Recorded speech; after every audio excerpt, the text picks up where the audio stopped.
গেল কয়েক মাস ধরেই পাল্টাপাল্টি হামলা চালিয়ে আসছে ইসরায়েল ও হিজবুল্লাহ। চলতি জুন মাসে এই উত্তেজনা বেড়েছে আরও কয়েক গুণ। এরই মধ্যে ইসরায়েল হিজবুল্লাহকে দমনে লেবাননে সর্বাত্মক হামলা করার ঘোষণা দিয়েছে।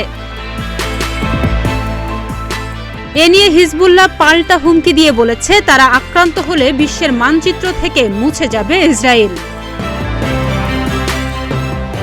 এদিকে সম্প্রতি হিজবুল্লাহর প্রধান সাইদ হাসান নাসরুল্লাহ হুঁশিয়ারি দিয়ে বলেছেন, হিজবুল্লাহ একাই ইসরায়েলকে মোকাবেলায় সক্ষম। এরপরও মধ্যপ্রাচ্য জুড়ে ইরান সমর্থিত বিভিন্ন গোষ্ঠীর হাজার হাজার যোদ্ধা লেবাননে যেতে প্রস্তুত। হিজবুল্লাহর প্রতি সংহতি জানিয়ে ইসরায়েল বিরোধী যুদ্ধে যোগ দিতে মরিয়া তারা। এভাবে প্রায় 1 লাখ যোদ্ধা পেতে পারে সংগঠনটি।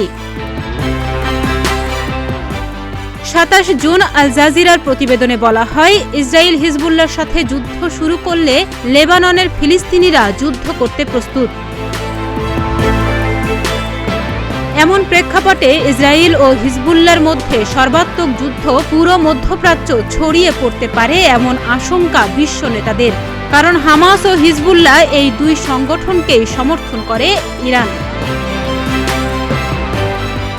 তবে মধ্যপ্রাচ্যের বিশ্লেষকরা বলছেন, হামাসের তুলনায় হিজবুল্লাহ অনেক বেশি শক্তিশালী, সংগঠিত ও শক্তিশালী অস্ত্রে সজ্জিত। এ কারণে হামাস ইসরায়েল যুদ্ধ শুরুর পর থেকেই মধ্যপ্রাচ্যে সংঘাত ঠেকানোর চেষ্টা করছে মার্কিন যুক্তরাষ্ট্র। তবে শেষ পর্যন্ত কি এ যুদ্ধ ঠেকাতে পারবে যুক্তরাষ্ট্র, নাকি যুদ্ধই জড়াবে ইসরায়েল ও হিজবুল্লাহ? এ নিয়েও বিভিন্ন মহলে চলছে আলোচনা। তারা আরও বলছেন, সিরিয়ার সংঘাতে একযোগে যুদ্ধ করছে লেবানন, ইরাক, আফগানিস্তান এবং পাকিস্তানের ইরান সমর্থিত যোদ্ধারা। এখন যদি এসব যোদ্ধারা ফের এক হয়ে ইসরায়েলের বিরুদ্ধে যুদ্ধে নামে, তাহলে এ যুদ্ধে টিকে থাকা কঠিন হবে ইসরায়েলি সেনাদের। যদিও ইসরায়েলি প্রতিরক্ষামন্ত্রী ইয়োভ গ্যালান্ট বলেন, তার দেশ লেবাননে যুদ্ধ চায় না।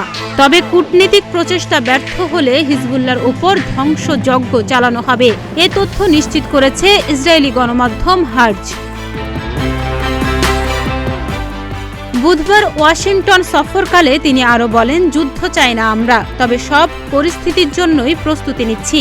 তবে আমাদের সামর্থ্য রয়েছে লেবাননকে প্রস্তর যুগে ফিরিয়ে নেয়ার, তবে আমরা তা করতে চাই না।